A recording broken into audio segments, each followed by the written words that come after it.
This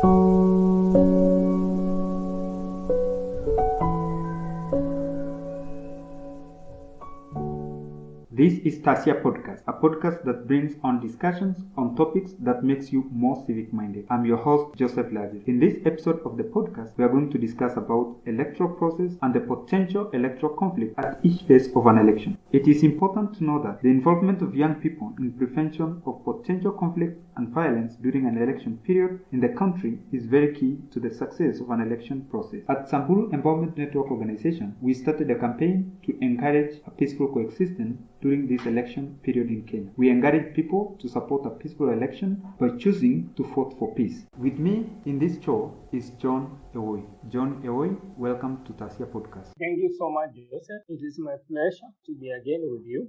My name is John Lokuta Ewoi, a lecturer at Technical University of Mombasa.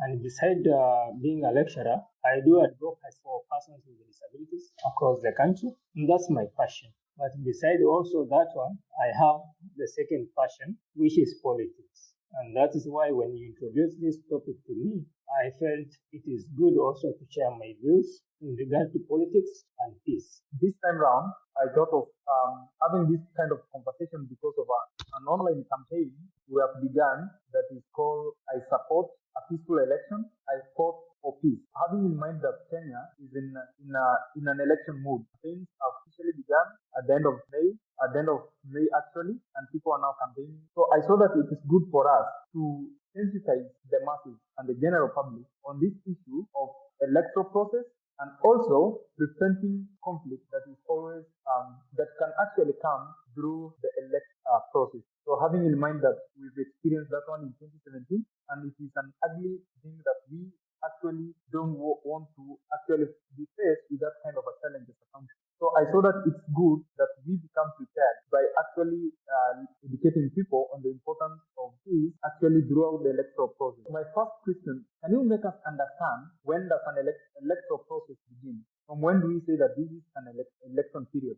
An election process combines various stages. First of all, we know that it is a cycle, depending on the country. In our case, it is a cycle of 5 years. So we are aware that after every 5 years, we have a duty, an obligation, and a right to vote in leaders who we believe will actually do their work or undertake their responsibilities constitutionally as expected by the citizen. So an electoral process is a continuous process. In our case, it is a continuous process of 5 years, unless it happens also in between, because we will also have by-elections in case where we get we lose a leader for other issues, God forbid, because we don't pay for that each and every time. But this is a process that is continuous, involving various stages. First of all, you need to, of course, to have the requirements. You need to follow those particular steps. Besides having the requirements, you can vie as an independent person. You can vie through the party as long as the independent body approves that you meet the threshold. So it is a vicious process in our case that occurs now and then after every 5 years. Thank you so much, John. One thing that I've realized that many young people, especially who are voting for the first time in their lifetime or their second time actually, many people don't understand the election. Now that we are in a election period, so we have the time before the election, we have the time now, the actual day for the election, and we also have the time after the election when we are waiting for the start. That period is very, very crucial because that's the time that conflict can arise. So, and you remember that, you know that actually that conflict can begin from far. So before it turns into a violence, it must have some kind of root somewhere. And for conflict to be actually resolved, you must really first of all try to prevent conflict from the beginning. So what is an electoral conflict? Thank you, Joseph. Electoral conflict comprises of many items. It involves so much from physical harm. This is where people fight. Physical, throwing stones, and even to an extent of maybe fighting through so many and very bad and sharp objects like knives and bunkers. So this is an organized act, or it is even a threat, intimidation. It is about an electoral stakeholder being in a position to influence the electoral process, maybe to favor him or to go according to how he feels that it should be. So an electoral conflict is an act that can be either through blackmail or physical arm that abuses an electoral process in order to favor a given party. So all these indifference results to an electoral conflict. So it is the action. That's what we refer as an electoral conflict. Purposely then aim to abuse an electoral holder or an electoral stakeholder abuses another party in order to influence the electoral. That is what basically we call it. Meaning, if the electoral process is not there, then it becomes a different type of conflict. So it means that conflict can be there even without actually being physical. It can be psychological, yes, not necessarily going to physical. So it can be a psychological kind of a threat or intimidation to influence the process. Is it? Very true. Conflict does not just mean the physical fight. It can also be blackmail, abuse, drawing of words which are painting another party badly. All those ones are. The end aim of this particular action or reaction is to influence someone, which is to influence the electoral process to favor a given. So it must not be physical. Even words of abuse. You have heard recently that the NCIC, they listed some of the words that, according to them, they may cause at the long run. And I believe we have seen a number of them. So such words, they are not fighting anyone, but they instill a certain fear, certain psychological tension to the people. So conflict is not just physically, it can also be as a result of the psychological torsion and also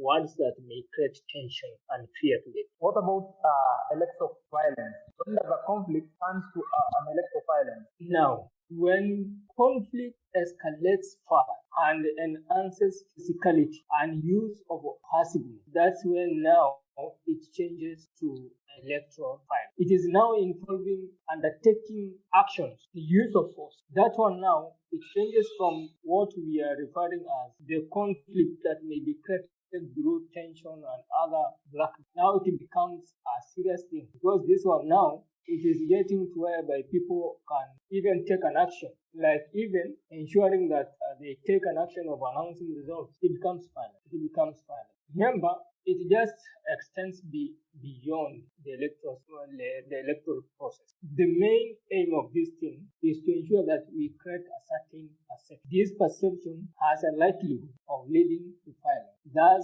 hampering the democratic process. And in this case, it will give a different view to favor a given. So electoral violence is all about physical violence and coercive intimidation that is directly tied to an impending electoral contest.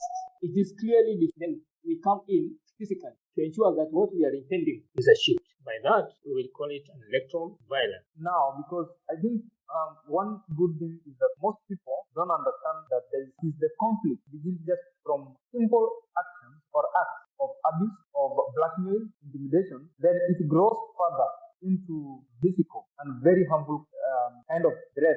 Then now that one turns into a violence. Then now it becomes worse. Can you give us maybe some types of, if there are some types of violence that maybe people can try to, so that people can understand and be able to know when it is there within them. So are there some types of maybe violence that people can look, then be able to know that there is a threat here or there is a risk somewhere here with them? Thank you, Joseph. There are so many types of violence which may occur, and these kinds of fights, or rather actions that may lead to violence, always arises from the normal interaction of the people. For example, personal intimidation. We have two colleagues working together. One is from another party, another one is from another party. These competing parties, it is like there are those ones who have confidence more than the other. It is just like a job. We are better than you. We can do this. We can do this. Personal intimidation. It breeds the kind of discouragement which develops to hatred to an extent that there is violence at the end. That's the first. Number two,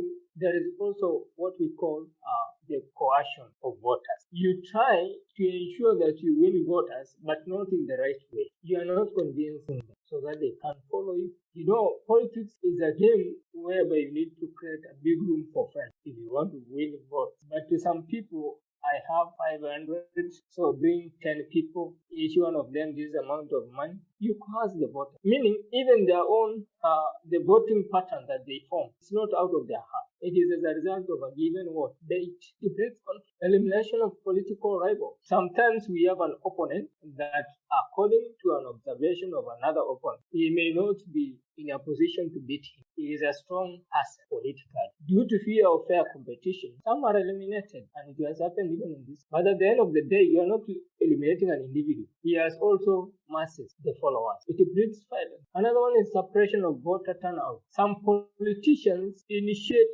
violence by preventing voters from voting the leaders of their choices. In fact, recently, from my research, it was written that in some areas, voters were being voted out not to vote, which is not right. At the end of the day, these people, they have voted or they have not voted against their own personal will or wish, meaning at the end of the day, if their wishes are not satisfied, they will be at a position to fight back. And definitely, this one will result to election.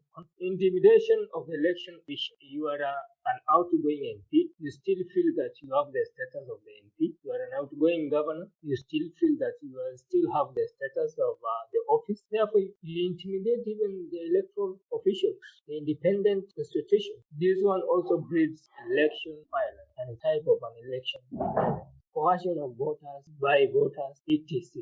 Great.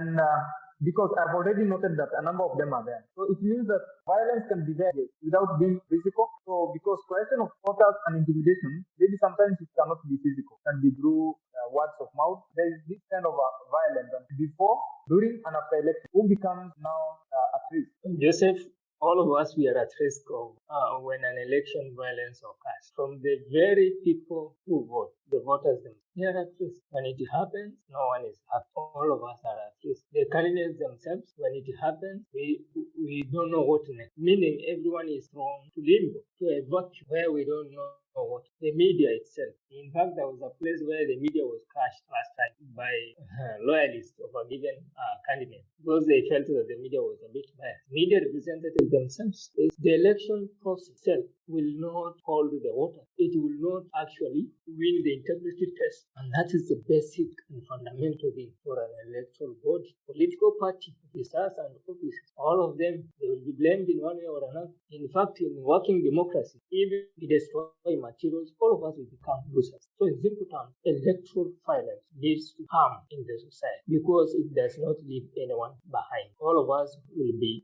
actually affected with our action, which are maybe undemocratic, which does not translate to peace. All of us, even the politician himself, who initiated, or the people who initiated. Because we have different phases in an electoral process. So maybe you can just tell us, give us some risk of conflict and violence at every stage. Thank you, Joseph.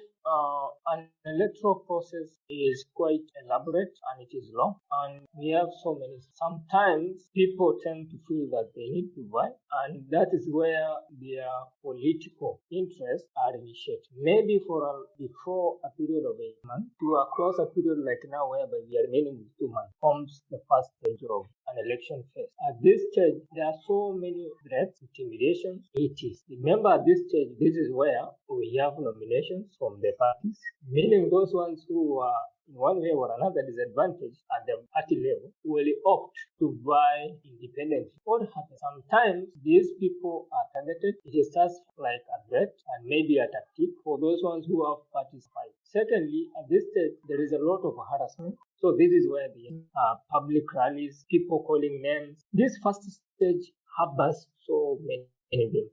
Even others attacking rallies that were prepared by other members. And in this case, for the second phase, this is where the campaigns are active now. We are in the final lap so that we can elect our leaders. During this particular period, there is a development of antagonism, there is rivalry. People even can fight each other's camp. Sometimes there is a lot of attacks on election rallies, on campaign meetings. Sometimes there is a lot of scares. Also in those areas where there is a lot of insecurity, a lot of intimidation to the people, the voters, the electoral officials. Sometimes even there is attack, and also a lot of domestic interference with the international observers also. This phase is usually so much tilting, and it is not an assured way. It is actually a breathing phase for a conflict or for post-election violence, or rather post-election conflict. After this, phase, we get now to the final phase, though not the final in the process, but the determining day. We call that one phase 3. This is the polling day, where now the citizens cast their votes. This is where divisions occur. We may be having two different groups which cannot listen to one another. They cannot accommodate each other's view. In this case, there is repulsion. There is rebel. Most of these people try to disrupt the polling during this particular day so that they can achieve their agenda. Their agenda, of course, is to influence the outcomes of the election. Some even may decide just to attack the polling stations so that they can limit or instill fear to the people to limit the turnout. Some even may do a harm to the security personnel, intimidation of voters so that they can compel them maybe to vote their interested party or their person, or even stay away. This day has a lot of it, including attack to observers, to electoral officers or administrators, physical attacks even to the materials. So I remember even recently in the nomination, there was a polling station where the election materials, a nomination center where the electoral materials, the nomination materials were banned. This process, usually this phase, has so many challenges. Just giving out an example that on that you are on the third phase of the election phase, so which is actually the voting day. So on the voting day, actually that is the time which is also very busy. It is at the climax of the electoral process. So for example, there was a friend of mine who was actually very, very involved because he was an election official. Then he asked me that he received so many threats during that day when he was actually doing the work. Threats in terms of even messages. Yes. Some threats with the people who wanted to interfere with the electoral process. So some people were doubting that maybe there was rigging. So before even the day ends, actually there is a lot of these. There are a lot of things actually that take place during the voting day. So I think that's the time that people need to watch out, and people really need to be very mature and ensure that they are very responsible citizens. We just go and vote and go and read the count. So you can proceed. On phase 4, we usually have, of course, the anxiety to know who we have chosen.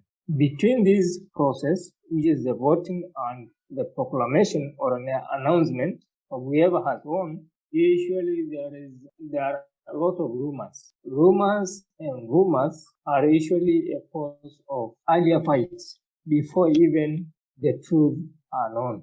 During this phase whereby we are waiting for someone to be announced, sometimes there are clashes between political parties. This party has stolen from me, this one has stolen from me, this one has barred my people from voting, this one has done this. There is that blame game. Though at some point we are just at limbo. We don't know who is the winner, but we are blaming each other. And this one, it builds clashes. And groups start fighting. The rival supporters, they start accusing each other here and there. And this is where the fight starts. Vandalism and also attack on properties. And even stealing these properties. Sometimes there are even targeted attacks on specific candidates or even political parties. This stage can be curbed if we actually handle the third phase properly. After this one, it's now the last phase, and which at times leads the country to absurdity. And this is the post-election outcomes and their aftermath. After we have pulled each other here and there, and the results are out, what next? Your opponent has won. You accept defeat. If, of course, all parties act maturely and accept the defeat, then we are not going to face the post-election violence. If it happens that parties do not accept, this is where now the post-election violence comes in. Protests, all of efforts definitely by the police to maintain the crowds or to restore order. This is where the security personnel come in. And of course, if it is not well handled, this is where the armed resistance groups start to crop, because now they have gotten an avenue to go against the elected government. This is where the resistance groups start emanating. So escalation of this, of course, will bring division among the people. Some will feel that they have lost because whoever they voted for or whoever they were watching did not win. It erodes the public trust in some sections of the country or the society, and therefore division is created, and it becomes the violence between people of the same country, just as a result of the results that did not favor them or their team or neither their coalition. So these are the main phases in terms of the electoral process and some of the threats that affect these phases. It is therefore an obligation of the independent bodies and Kenya at large to be careful on this process. Why are young people motivated to take part in political violence? What motivates young people to engage in violence during and after the election? Young people are not motivated to take part in political violence, but they are forced, according to my observation. They are forced. Some of these people, they may be voting for a given leader as their main source of hope. They have certain surety or certainty that if so and so wins, we will have also a piece of. Unfortunately, the reality dawns when that particular individual is defeated. In this case, there are a lot of things that comes in. First one, they become frustrated that their hope and what they believe in may not be achieved at long last. Frustration. Number two, sense of hopeless. Sometimes politics gives us fake hopes, a lot of promises. At the end of the day, they are not achieved. These hopes are eroded, and after being eroded, the resultant effect is hopelessness. We are on our own. We have nothing to lose. They get into it. Anger. Sometimes you feel that the process was not justifiable. What was done was not right. We fight out of belief and perception that what has been done is wrong. It is not actually what was supposed to be there. And most of this one happens when it is being motivated by the political elites. Young people engage themselves into it. There is also, of course, the economic disadvantage on such a group of young people. And this, of course, results to what we call now hopelessness that I have just discussed. People have nowhere to turn to, and they base their all onto a certain political individual or party. That means, therefore, if this party do not succeed, then we are lost. Others also fight due to cultural beliefs that it is us, it is my person, my friend, my brother, my cousin, so and so from my tribe. It is more so in the Kenyan perspective. For our campaign, we want to prevent conflict because conflict has got no desirable result. It's always AFOC and AFOC when we let conflict to escalate into violence. So can you just briefly tell us what are some of the measures that can be taken so that young people can actually join other elders to prevent conflict? That is, at this time, during the campaign time, during the election, and after the election. Well, young people's role in preventing and solving conflicts, violence, and extremism are essential, definitely, to building sustainable peace. So, despite often adversely being affected by these conflicts, young people are valuable agents of democratic change. And as such, they should be actively solicited, empowered, and engaged as part of building peaceful community. So they must be engaged, young people. Besides being engaged, they must be empowered for peaceful coexistence. However, we know that they have potential to contribute and enhance peaceful coexistence. But at the end of the day, they don't receive the attention that they deserve. They don't receive the support they deserve. A number of young people have even organizations which are having the responsibility to create awareness to the people on the electoral process, to create awareness to the people on issues to do with the elections. But they are not given room to express themselves, to integrate with the people, the voters. We know very well that peace and security means a lot to young people. than the absence of peace or the presence of conflict. Therefore, they require positive visions of free and democratic societies that support development and dignity. And therefore, for us to bring the young people, the youth, closer to achieving this, we must also know that they are human beings. They need dignity. They need their social issues to be addressed, political involvement. They need solution to structural inequalities. Very, very important. Involve the youth in all these processes because they are the solution to the challenges of today. Very, very important. We should not simply stereotype young people. We should not use them as agents of war, the way we are doing in some of the political affiliations. We should use them as agents of peace instead. We incorporate them, the grassroots, let them create the multiplier effect of peaceful preaching to the people. But beside everything, awareness is very important. This awareness means that every institution should play its role. There must be effective execution of responsibilities and duties by government institutions too. There must be also an issue to do with the religion. They must also be at the forefront to guide the young people, in this case the youth, on what they are supposed to do and the action they are supposed to take. They should be mentored. But beside that one also, we know very well that youth sometimes may be motivated by cultural beliefs, what we call ethnicities. Our ethnic groupings also should appreciate the presence of youth in their various ethnicities, but they should not use them to achieve the cultural beliefs. They should not be used as agents of conflict to protect a certain party, to protect a certain individual, etc. With that one, the youth can perform better. But beside all, we should remove the inequality factor. Thank you. So, John, thank you so much for that elaborate kind of conversation.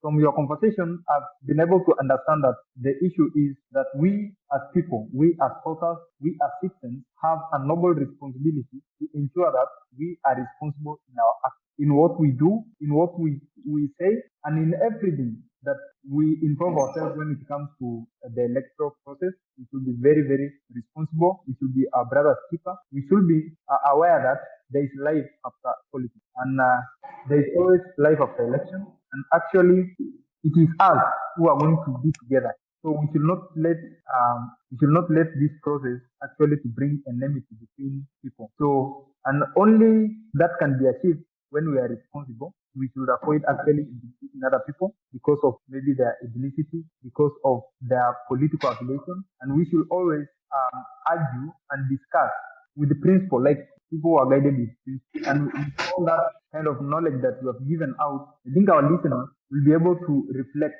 and understand that it is important for us to support a peaceful election and actually vote for peace. Because when we vote for peace, it means we are voting for development and sustainability when it comes to the economy of this country. Thank you, my brother Joseph. I am happy to be part and parcel of you. But before we end, I have just one statement that the political class should be aware of. We have sometimes a misconception that has done so much harm than good in policy making due to the fact that the young people are being referred as future generations or future leaders. The youth is not just the future. We are the present, and we are a significant part of the population. Therefore, we need to be included and embedded in processes taking place now with proper urgency and influence. So we are here to participate and to perform and to ensure that we influence the future. We need to prepare that future for ourselves, and therefore we should be meaningfully involved. There is nothing for us without us. So we are the people. We are there. And I encourage all Kenyans, wherever they are, and more so the youth. Beside all this that we are talking about, we have just one country, and that is Kenya. It is where we can probably claim to be our home. And therefore, we have to safeguard it. We have to ensure that we vote for these 5 word. We need to vote for this particular word we call peace. Regardless of whoever would win, person, your friend, your opponent, etc., it is good to understand that we need this country more than we need a politician. Thank you so much. Thank you so much, John Ewoi, for this kind of a conversation. And thank you so much for choosing to support a peaceful election in this country.